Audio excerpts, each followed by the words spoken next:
Hi everyone, welcome back to Fire Biscuit Gaming. This is Johan, and today we're going to talk about combat in Paladin's Oath. If you don't know what Paladin's Oath is, it's a game I've been working on for a year and a half now. It's coming out in March of 2022. If you like what you see, you will find the Steam link in the YouTube video description.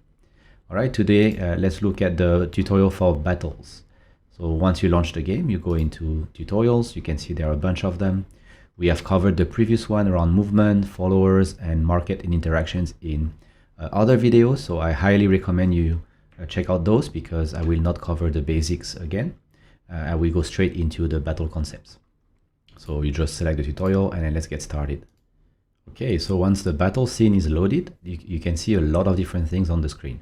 First, you see an enemy which has both a portrait here and a full body here with some indication around some attack values and stuff. I'll get to it. You see a bunch of attack phases with the arrow that indicates the order at which these phases are executed. You also see your usual mana inventory and ambient mana available. And on top, you have this new area called Outdoors, which shows the environmental effect. So if you don't know what environmental effects are, check out the video around market and interactions. I explain about environmental effects. You also have your player bar up here with the armor value, which we'll talk about today. If you remember, we also have abilities, we have followers, and today we have the blessing options menu, but we do not have any blessings right now. We also can access the market from the battle scene. You don't really need it for the tutorial, but some cards would allow you to copy effects and spells from the market. That's why I needed to make it accessible even in battle, not just during the exploration phase. So let's have a look at what you see right now. So first, you can see the enemy. So the enemy has a lot of stuff going on the portrait, various stats. It has the armor value 4, as you can see on the armor or the shield. It will give you 2 XP when you defeat it, and you see the crown here represents how much reputation points you will get. So that will increase your reputation by +1 point. The enemy is called Rampaging. That means it's an enemy that actually exists on the map and doesn't move around the map, but exists on the map. And that gives you a reputation of 1 when you kill one of those enemies. And the enemy has a single attack. It's a physical attack, as you can see with the spiky, I don't know how this weapon is called, and attack 3, and it's bulky. So the attack has a modifier called bulky. Okay, so physical attack 3, bulky, armor 4. These are the main things you have to remember. The enemy doesn't have any additional resistances or fortification, which may occur in more complex battles, and we'll cover this in the next tutorial. Now let's look at the battle phases. You have the before battle phase. As you can see, just hover your mouse over the phase and it will give you more details about how to handle those phases. But you have the before battle phase, which is where you get a chance to basically buff yourself, buff your followers, heal, or you can debuff the enemies or reduce their fortification and resistances. Then you have the range phase, where the enemy is waiting for you. You get a chance to attack the enemy using range attacks or siege attacks. If the enemy is if the enemy is fortified, then you have to use siege attacks. Okay, I will cover this in another tutorial also, the advanced battle tutorial. But just remember, range attack phase is a chance for you to use your range or siege attacks to defeat the enemies before they get a chance to attack back. And the attack of the enemies happens in the block phase. So now you can see in the block phase, the attack value is shown again. And this is where the enemy will deal damage equal to the attack value.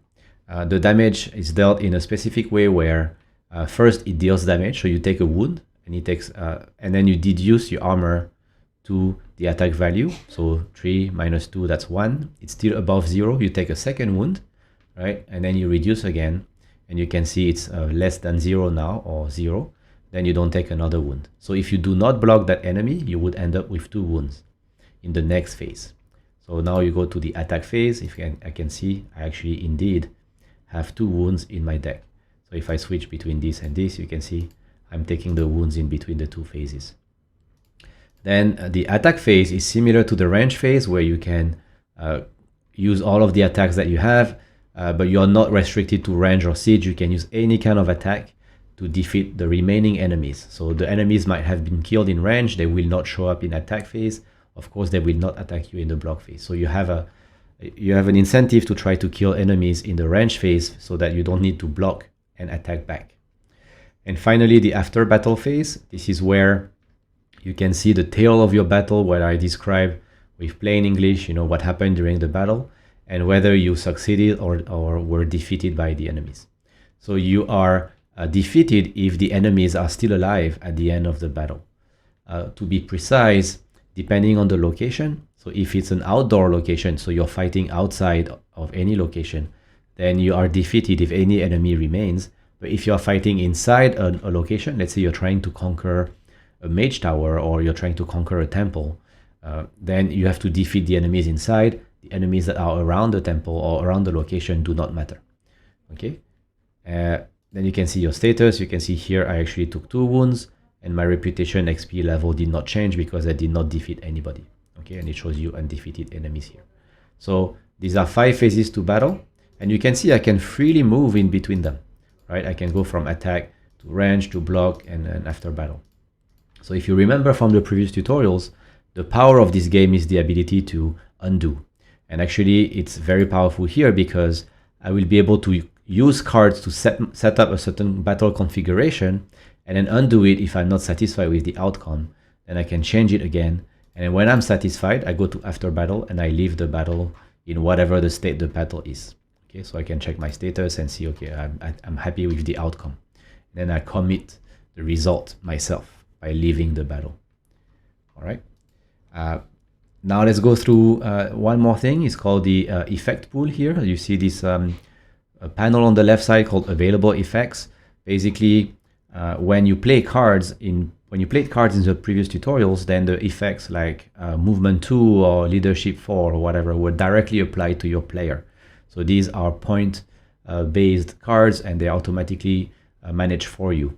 But when we talk about stuff like attacking and blocking, because you have to select which monster to assign the attack or block to, it will end up in the available effect pool. So I can show you.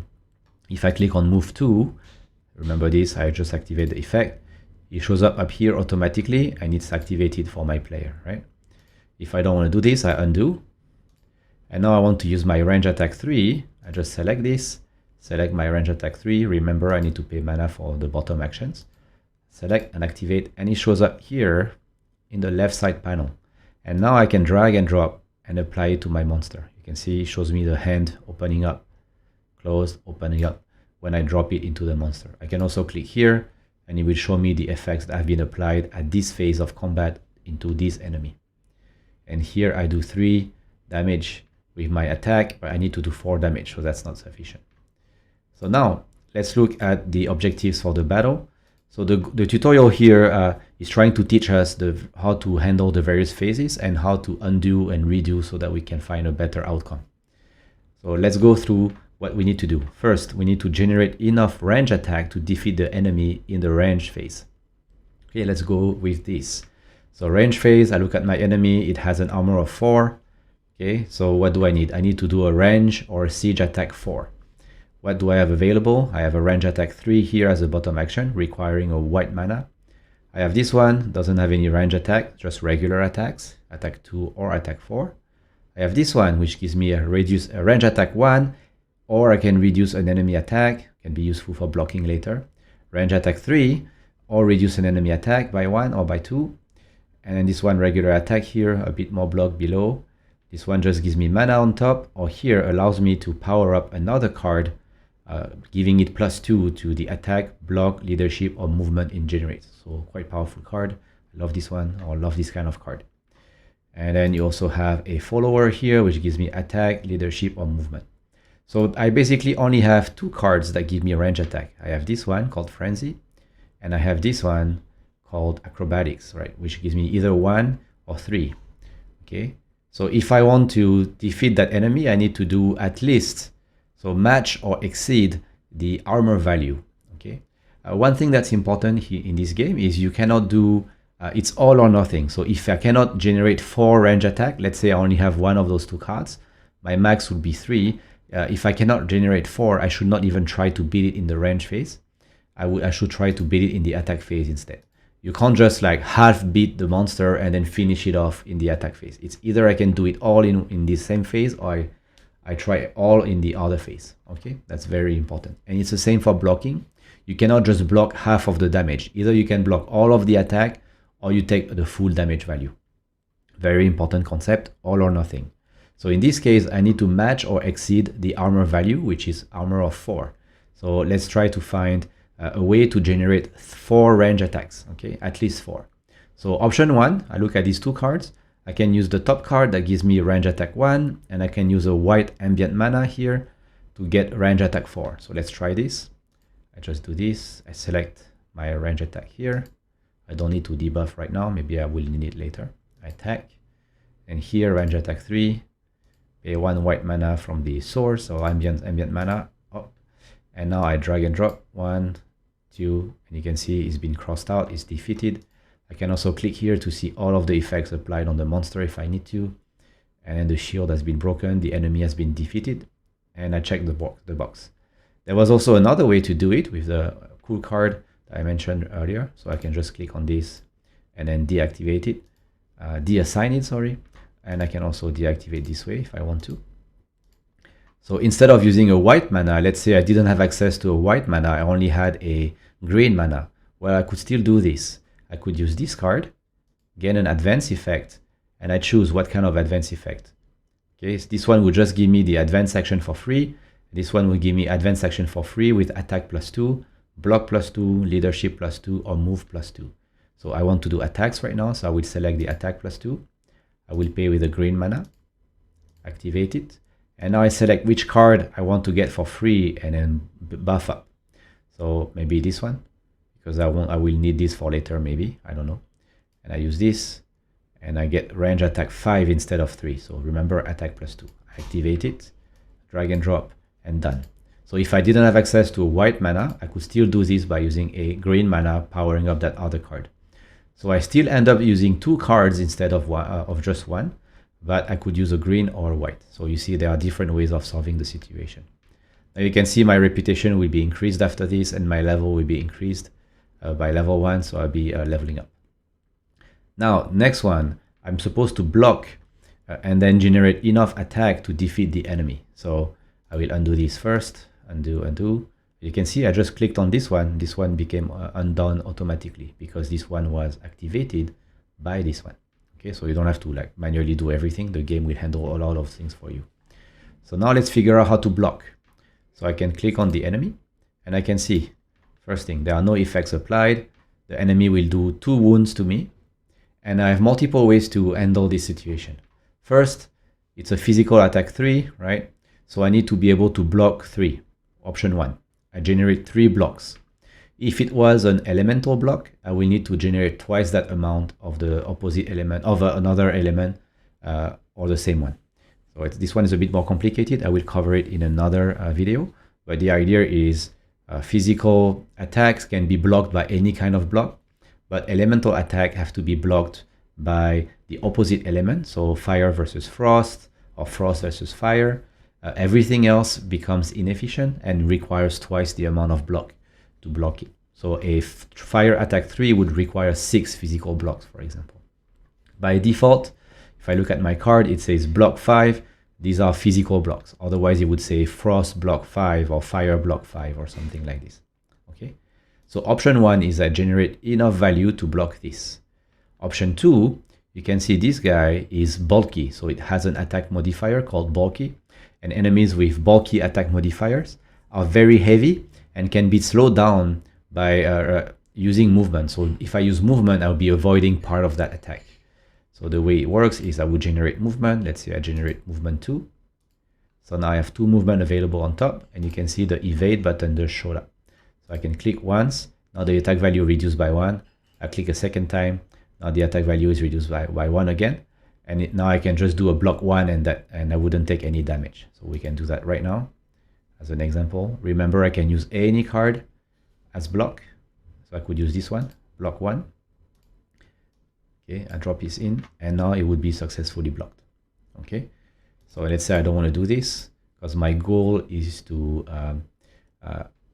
show you everything that can be done here. There's also a slightly hidden button here to deactivate the card automatically from the effect, so you don't have to open your panel. So now let's say I don't want to use movement. I could use, or I don't want to use these cards to block. Let's say the attack is doing 2 damage, maybe 2 wounds. Maybe I'm okay with taking 2 wounds, or maybe I want to reduce the wounds, but I want to save my cards to put all in on the attack in the next phase. What I could do is I could use my follower. You see, I have one right here, and it has an armor of 3. The reason followers have armor, same as us, the players, is because they can be used to tank damage. And the way the damage is assigned is the exact same way it's assigned to a player. I would reduce the armor value. I would give a wound to the follower and then reduce the attack value by the armor value of the follower. So 3 minus 3, it's 0. Any overflow here would go to the player. It wouldn't go to the follower again. So the follower can only tank the first batch of the attack, not the remainder. Now, if the follower had resistance to the element of the monster, so this one is physical attack, if the follower had physical resistance, then I will be able to deduce the armor value first before applying the attack value. So if I had physical resistance, the follower itself will not even be wounded. One thing that's important here is if your follower is wounded, you cannot activate it.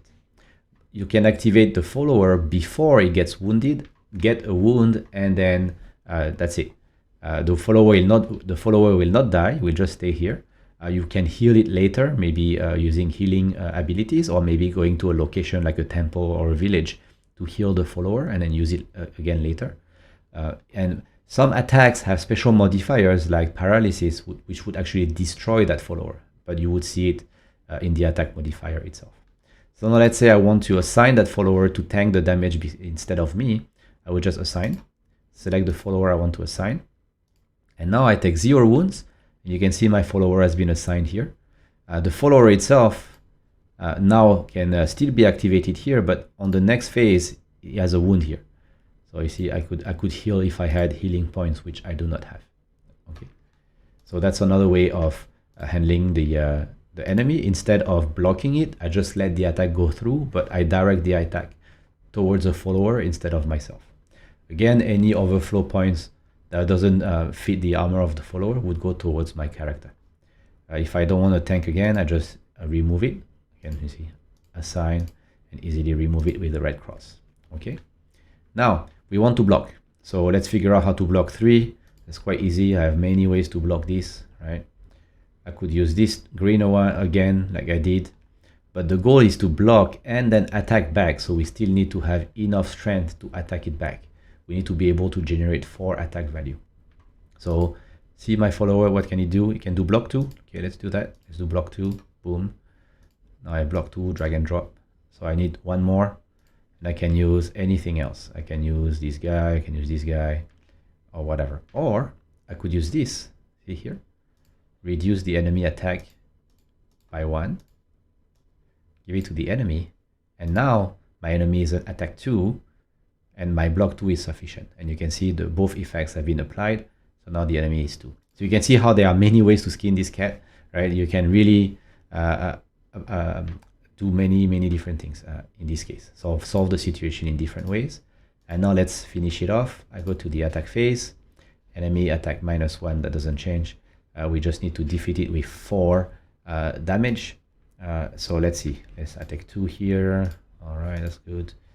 And then I could take another 2 here, physical, apply, and that's it. Now the enemy is dead. Okay, but I used a lot of cards, right? I used 3 cards here. I used 1 follower, so it would be unavailable for the rest of the round. So maybe maybe I'm not satisfied with this configuration, and I prefer the first one where I only use 2 cards to defeat it in the range phase. So whenever that's possible, you should do this instead, so that you don't use so many of your cards and followers. But in this case, just for the tutorial, we managed to check all those boxes. And when you're happy, you see it's a super amazing effect here.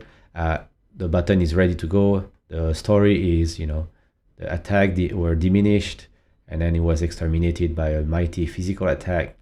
And then we triumphed in this epic battle. Time to collect the spoils of battle. So now you can click leave the battle, yes, confirm, and we're done. Right, so our stats haven't really changed in this case because we didn't apply, we didn't finish the crusade, it was just a tutorial. But I think you get the idea about how to handle a simple battle situation.